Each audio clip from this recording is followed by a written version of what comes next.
All right, lovely people, we are almost tuned. Well done.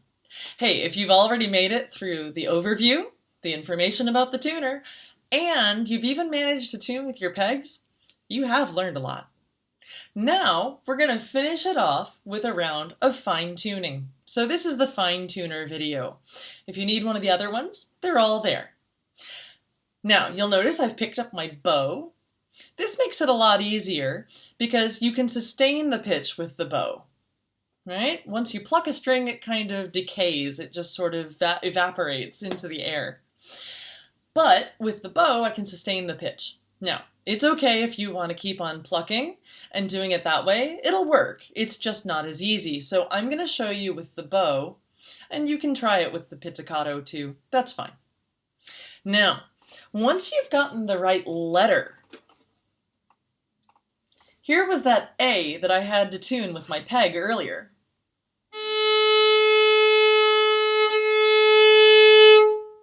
Well, the good news is it says A at least, so I'm not too far off, but the needle was way over on this side, showing me that I was flat.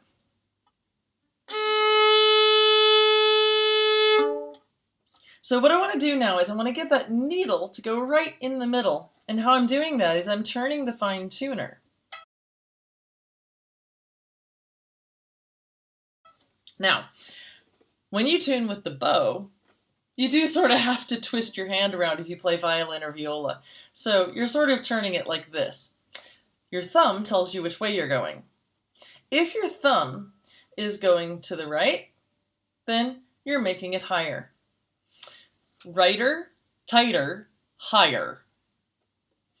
If your thumb is going to the left, then you're making it lower. Lefter, looser, lower. So, once I know that, I can start. I need to make it higher, so I'm going to turn it this way. I'm also, by the way, pulling my thumb. When I go to the right, I'm pulling my thumb toward the high side of the instrument. When I make it lower, I'm pushing my thumb over toward the low side of the instrument. That can also be a fast way to remember which way your thumb should go. So, I need to make my A higher. Here we go.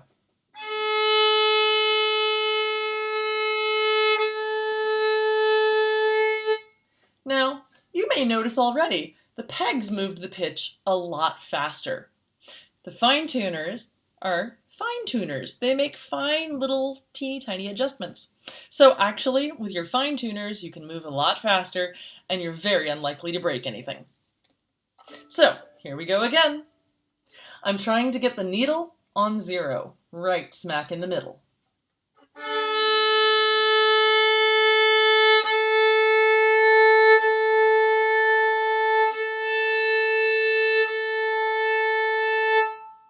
Got it.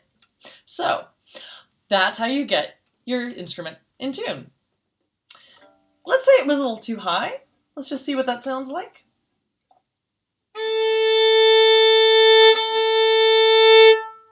And I'm going to bring it down.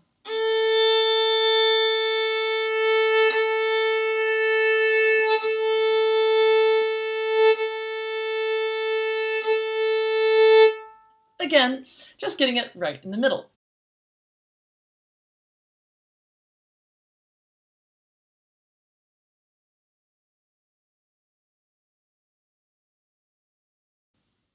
Now, there's just one other occasion when you might need to use your fine tuners and your pegs a little differently. If your fine tuner is all the way screwed in, or if it's all the way screwed out, it's at the end of the screw, then you need to do a fine tuner reset. To do a fine tuner reset, you put the fine tuner at middle height. So if it's all the way screwed down, loosen it halfway. If it's all the way screwed out and it's really tall, then screw it in about halfway. You want it middle height, okay? Not there, but about there. Then, after you've done that, guess what? then you're going to use those pegs again. So that would be a good time.